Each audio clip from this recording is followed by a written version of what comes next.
is the storyline of episode 94.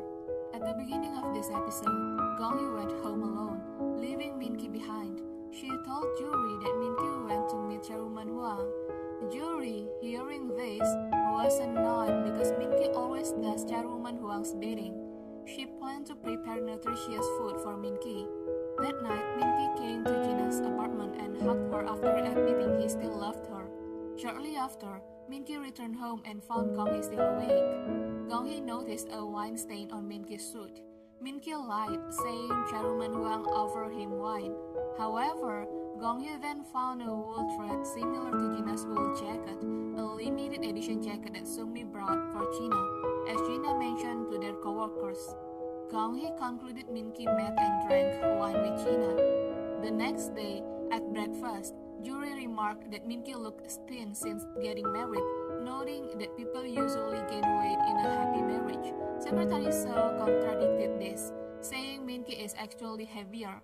Min-ki explained that his busy work schedule prevented him from skipping meals. Juri then protested about Min-ki's meeting with Chairwoman Huang the previous night. Secretary Seo revealed that Chairwoman Huang wasn't at the office last night. He took her home early. Min-ki, appearing panicked, lied to his family and Gong-hee, claiming he met with the Hermes team to discuss the collaboration. This lie caused Juri to scold Gong-hee for giving her wrong information. Gong-hee remained silent, accepting that she was misled. After breakfast, Min-ki attempted to explain to Gong-hee with another lie, stating that Chairwoman Huang contacted him, but she wasn't at the office when he arrived, so he immediately met with the Hermes team. He added unnecessary details to make his lie believable. Gong-hee, tired, asked him to stop. Min-ki's lies are clearly contradictory. He initially told Gong-hee Chairwoman Huang offered him a wine, implying a meeting, but now claims she wasn't at the office. The inconsistency proves his dishonesty. The next day, Gong-hee sought out Jina for a conversation, but Jina avoided her, citing an important meeting. Separately, Dansu bought the shop Audrey previously occupied and gave it to her to use as she pleases. He said he would act like a fishy child, asking Audrey to scold him like a mother. Audrey smiled, noting Dansu had never been able to act like that before. She then scolded him for playing instead of working and sent him to the office.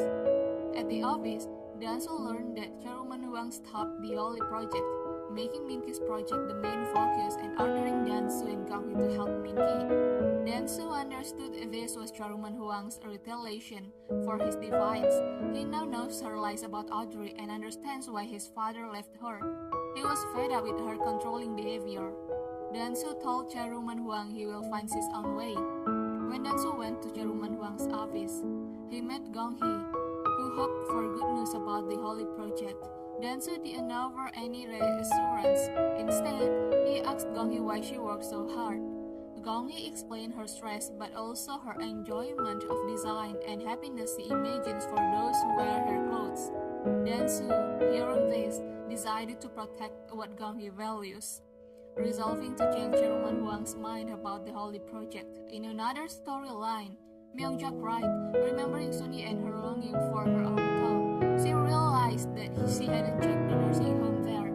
Detective Ahn informed Myung-ja that Kyung-tae searched for Sunyi in many orphanages across Korea, even skipping meals. He hoped Myung-ja would see Kyung-tae's sincerity. While Kyung-tae's efforts are commendable, they don't erase his 20 years of neglecting his family. At the episode's end, Myung-ja arrived at the nursing home in Sunyi's hometown, but the workers said Sunyi doesn't live there. It turned out Sunyi